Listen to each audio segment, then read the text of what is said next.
Welcome back to Rams Up, your favorite LA Rams podcast. We are part of the Fans First Sports Network.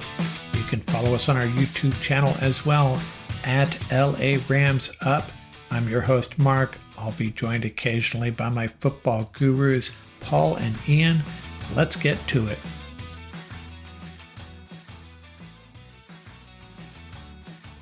Welcome back, everybody. Mark from Rams Up here. We're going to rehash this loss to the Lions one more time a little bit, get you caught up on the injury news, and we also have snap counts. I included my loop around the league in this episode as well, and the players of the week, which I republished on the YouTube channel Monday afternoon.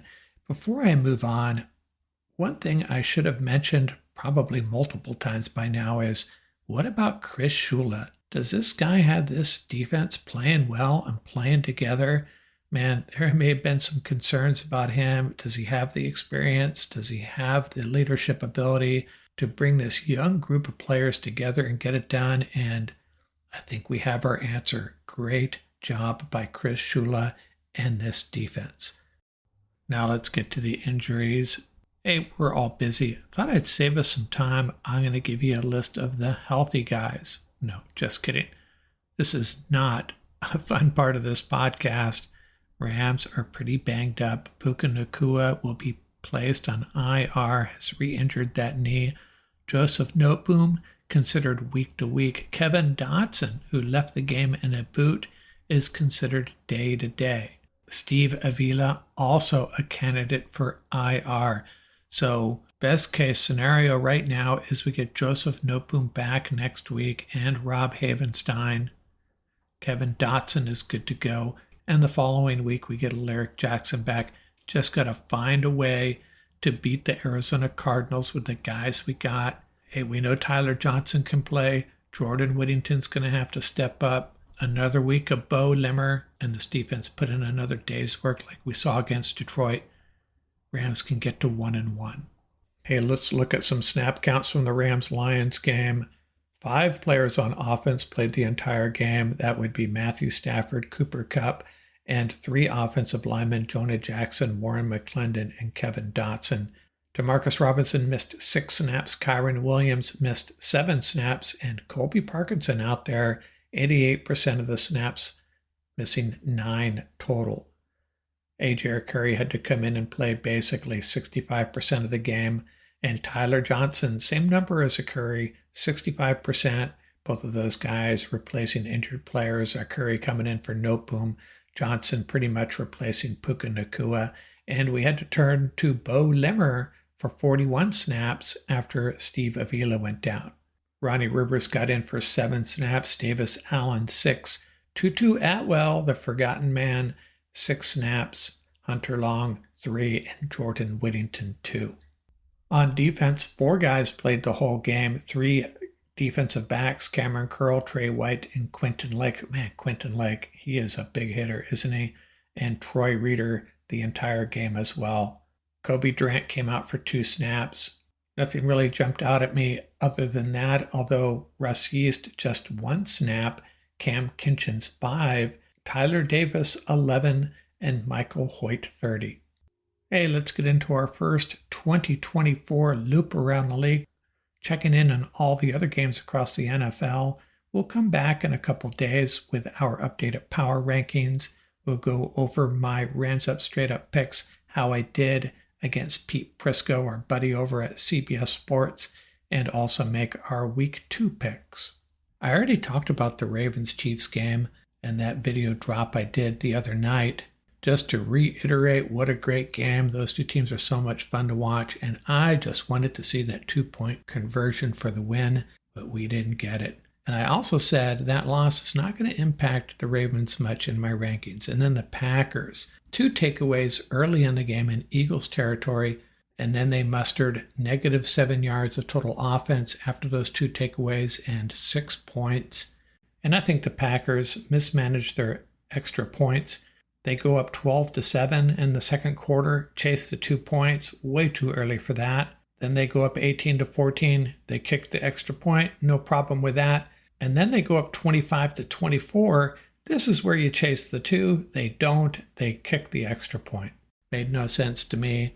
And then they end up losing. I think the loss was really more about not capitalizing on those 2 early takeaways. And then they lose Jordan Love, fly 5,000 miles, lose the game you probably should have won, and lose your quarterback. It kind of sucks. Steelers managed to handle the Falcons. Everybody's in love with the Falcons. And I tried to say, they're probably in the driver's seat, at least they were, to win the NFC South. Don't really think they're that great of a team, though. And then they lose at home in the opener. I don't think either of these teams are really going anywhere in the long run. Steelers never did get into the end zone, win it 18-10, 6 Chris Boswell field goals. And the Bengals lose at home to the Patriots. I didn't see this one coming. Bengals were probably the most popular survivor pick. And hey, they got Joe Burrow. Don't bet against Joe Burrow. And truth be told, I was going to keep them out of my top 12. And then I saw all these other rankings, people ranking them 6th and 7th. So I said, okay, I'll bump them up into my top 12. What a mistake that was, perhaps. They lose to the Patriots 16-10. The Saints hand the Panthers a 47-10 shellacking. So maybe we need to keep our eye on the Saints instead of the Falcons. And then the Vikings beat the Giants 28-6. Sam Darnold getting it done. And the other thing I've done in past years is tell you whose season is over. And when I say their season is over, there's no going back. They are done. And I just talked about 2 teams that are going nowhere. Hate to say it. Panther and Giant fans, you guys are done. Season over. Kiss it goodbye. Bad looks. These are 2 teams that we expected to struggle, but man, show us something. Pretty sad performances.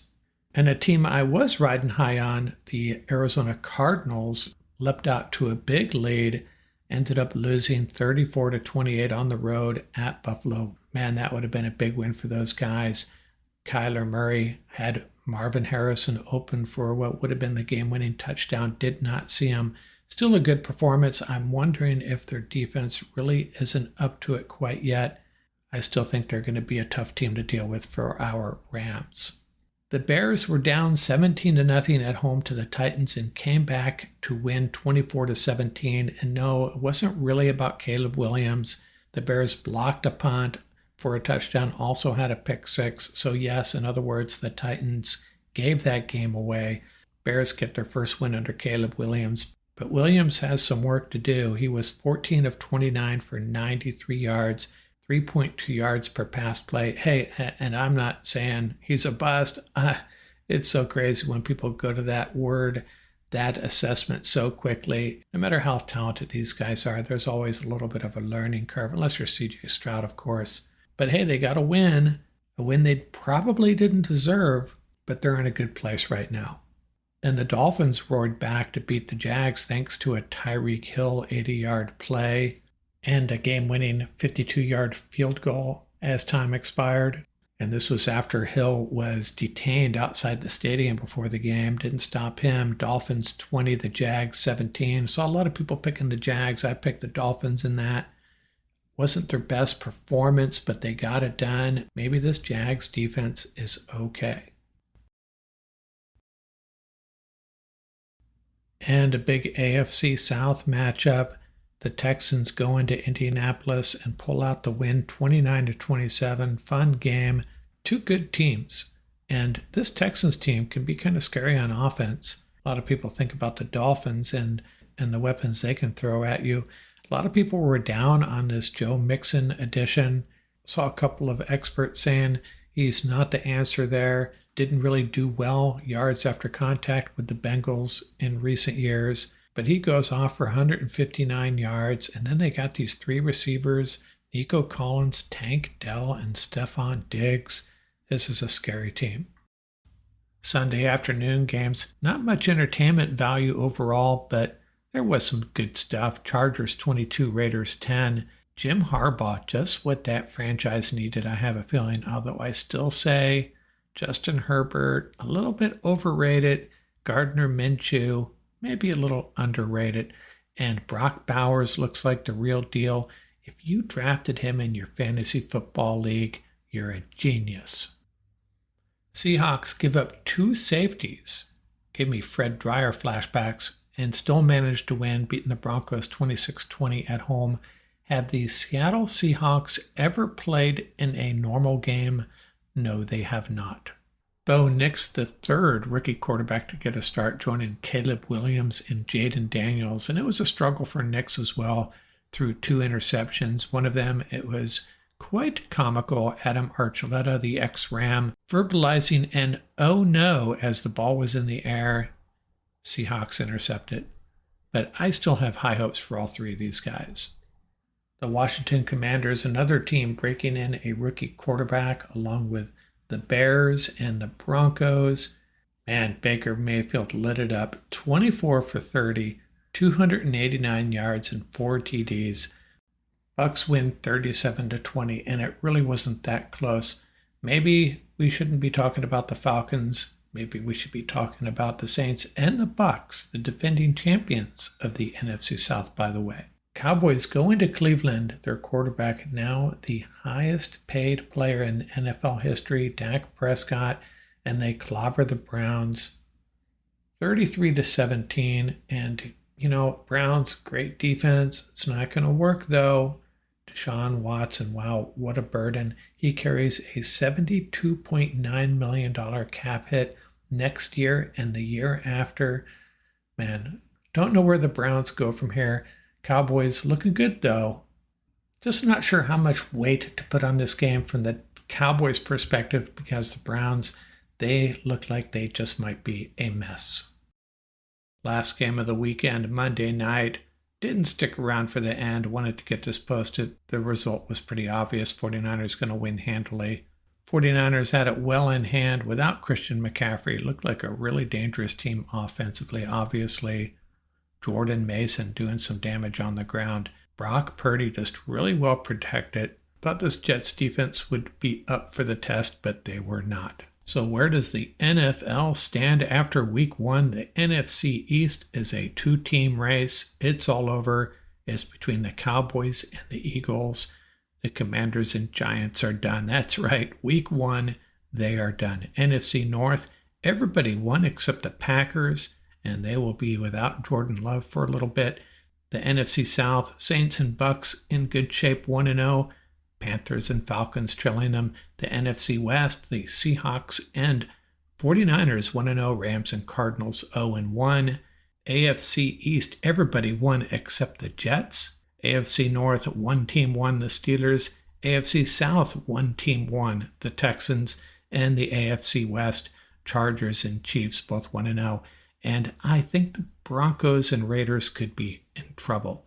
We'll get into our power rankings later in the week, but the arrow pointing up for the Vikings, Cowboys, Saints, and Bucks, and the Patriots and Chargers, all a little bit better than I expected, at least based on one game. Jags and Colts both lost but showed well. Arrows pointing down for the Commanders and the Giants, but we kind of expected that. Panthers as well. Teams that disappointed: the Packers, Falcons, Bengals, Browns, and the Titans. The Titans really, just because they let one get away, they should have had that game. That should have been a W. I thought they were going to be a fun, interesting team, and I think they still will be, but that was a pretty painful loss against the Bears. Hey, I've had a night to sleep on it. Didn't help much. Don't feel much better about this game, but I did want to get back to my game balls. Hand out some game balls here, players that I think stepped up. And I wanted to clarify something for some of you short-time listeners. Last year, I didn't give out game balls to Puka Nacua and Aaron Donald on a regular basis. It was just expected. Those guys get game balls every game, and the same can be said of Cooper Kupp, at least when he's healthy, and Matthew Stafford, although I don't know if he deserved a game ball in this one. I guess he does, just for that warrior mentality. Did make a mistake or two, a costly one. But that said, there are some other guys that I think deserve game balls. And let's start with the rookie edge rusher, outside linebacker Jared Verse. He had a 33% pass rush win rate in his debut, had the 1 sack, and missed, he played 70% of the snaps, so he was out there a lot. And I'm going to give one to his teammate, his running mate out there, Byron Young, who missed just 12 snaps, also had a sack. And man, did he look explosive and fast and quick. I think we have 2 edge rushers that we're going to be very happy with for the next couple years, if not longer. Byron Young and Jared Verse. Who else? A lot of people were really disappointed when Ernest Jones was traded. I get it. I thought it was kind of strange too. Christian Roseboom, considered kind of just average. Troy Reeder, considered a liability. Hey, these guys held up pretty well. Had good games. Now, I would say one thing about Reeder. He did have a couple of tackles he could have finished better, but overall, he was not a liability. Christian Roseboom, he was a hitter out there. They both made plays. They both did their job, and that's all we can ask for them at this point. They stepped up and performed well. So I'm giving them game balls for that. And how about Tyler Johnson? Tyler Johnson ended up getting 51 snaps. Puka got hurt. It's Tyler Johnson's turn to step out there, and he was ready. And, that's what they always tell these guys. You may not be a starter, but you better be ready. And Tyler Johnson had the biggest splash play of the night for the Rams, so he gets a game ball. And I'm also going to give one to Colby Parkinson. He stepped up, especially in the first half. We were kind of wondering, what was Sean McVay thinking here? Trading or signing Colby Parkinson, pretty big contract. They knew Tyler Higbee was not going to be good to go early on. Let's bring this guy in. We're thinking, hey, he better be a big part of this offense, and he was. Colby Parkinson gets a game ball. And, Kobe Durant, that was an incredible play he made with that almost interception. Not going to ding him for not bringing it in. Man, that was one of those plays. I don't know if it would have sealed the deal, but it would have been a big step towards a W for the Rams if he had hauled that in. But still, another guy that got elevated as far as his playing time with D. Will out, and he did a really good job. Look at this passing offense of the Detroit Lions, this highly regarded passing game with the receivers they have in Jared Goff and the offensive line. Kobe Durant, a big part of more or less keeping it in check the entire game. And there's one other guy. Well, before I move on to my last guy, by the way, John Johnson had a very good game too, but I wanted to talk about Quentin Lake. And, I mentioned at the start of this, guys like Aaron Donald and Cooper Kupp and Puka Nacua, I don't even bother giving them game balls. It's probably unfair. I mean, they just every game ball out. And you know what? Quentin Lake may be entering that territory as well. He is a big hitter, did not miss a snap, a centerpiece of this defense, and I would go so far as to say he might be our most important, our best defender at this time. Yeah, I'm probably going to get some pushback on that, but the point I'm trying to make is Quentin Lake led the team in tackles, by the way, did not miss a snap. He is my last receiver of a game ball here. Another player of the week, Quentin Lake. We have a good one. A lot of really good young defenders on this team, a lot to be excited about. I know we have our concerns, but let's just take a moment and salute the guys that did step up and played well. And there you have it.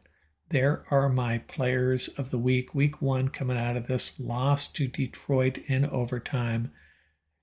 Press on to next week. Rams get a W, and we'll revisit our players of the week, and maybe it'll be a bunch of new guys, a bunch of different guys. Maybe it'll be some offensive linemen.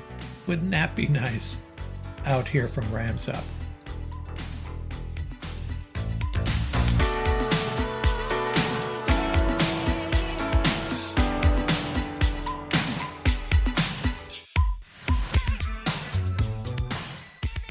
That's going to do it for this episode. Remember, you can reach us at ramsuppodcast@gmail.com. And don't forget about our YouTube channel. Our handle is at laramsup.com. Till next time, keep the horns up, stay safe, and have fun out there.